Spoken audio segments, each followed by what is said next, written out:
అబద్ధాల హామీలిచ్చి తప్పుడు ప్రచారాలతో CM Revanth CM అయ్యారు అంటూ విమర్శలు చేశారు ఎమ్మెల్యే మాధవరం కృష్ణారావు.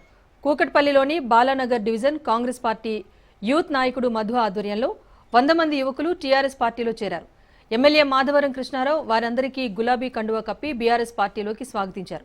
తెలంగాణ రాష్ట్రం ఏర్పడిన తర్వాత కేసీఆర్ ఆధ్వర్యంలో రాష్ట్ర అభివృద్ధి అగ్రగామిగా వెళ్లిందన్నారు.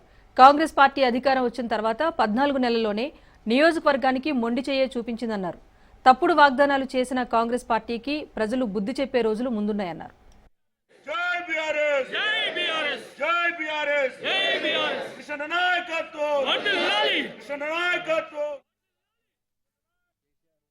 అప్పుడు అభివృద్ధి పనులు ఇప్పుడు కావట్లేదు. కాంగ్రెస్ వచ్చి సంవత్సరం అయిపోతుంది, కానీ మేము అప్పటి నుండి పనిచేసాం. కాంగ్రెస్ పార్టీలో పనిచేసినా కూడా మనకి ఎక్కడ కూడా అభివృద్ధి కాలేదు. ఎవరు పోయి అడిగినా కూడా చేస్తాం అని అంటారు, కానీ పని ఎక్కడ కూడా కావట్లేదు. మాధవరం కృష్ణన్న ఆధ్వర్యంలోని పనులు బాగా జరుగుతున్నాయి. అన్ని మాధవరం కృష్ణన్న కలిసి పనులు చేసుకున్నాను టీఆర్ఎస్ పార్టీలో జాయిన్ అవుతున్నాం.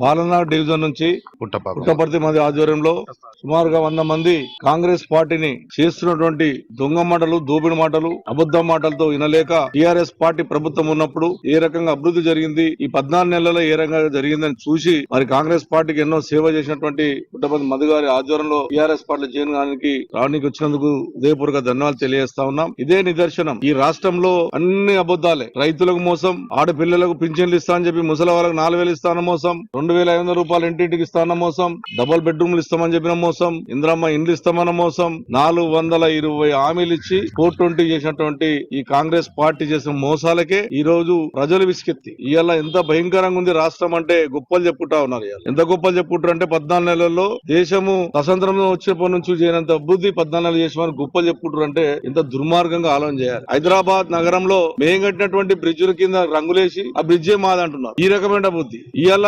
కుక్కట్పల్లి కాన్ఫరెన్స్ లో ఎంత దుర్మార్గం నడుస్తా ఉందంటే గవర్నమెంట్ పరంగా 14 నెలల తర్వాత 25 కోట్లు శాంక్షన్ చేశారు కాన్ఫరెన్స్ కి. అందులో నాకు 9 డివిజన్లు ఉంటే నాకు 6 కోట్లు ఇస్తున్నారు. 3 డివిజన్లు ఉన్న వాళ్ళకు 6 కోట్లు ఇస్తున్నారు. ఎక్కడైతే ప్రజలకు ఇబ్బంది ఉన్నదో చూసి రిలీజ్ చేయవలసినటువంటి బాధ్యత ప్రభుత్వానికి, ఆఫీసర్లకు ఉంటది. ఇది నీకింత నాకింత అని పంచుకునే విధంగా హైదరాబాద్ నగరంలో ఈ రోజు కనీసం డ్రైనేజ్ కు ₹1 ఇవ్వలేని పరిస్థితి, మంచిలు రాలేనటువంటి పరిస్థితి, బల్బులు ఎగలేని పరిస్థితి, ఎన్ని రకాలుగా ఈ 14 నెలల్లో ఆ రోజున నెలకు 30 నుంచి 40 కోట్లు ఖర్చు పెట్టాము. ఆ రోజున కుక్కట్పల్లి కాన్ఫరెన్స్ లో అన్ని రకాలుగా ఈ రోజు 14 నెలలకు 25 కోట్లు ఇచ్చి అది కుక్కట్పల్లి కాన్ఫరెన్స్ కి 6 కోట్లు అంటే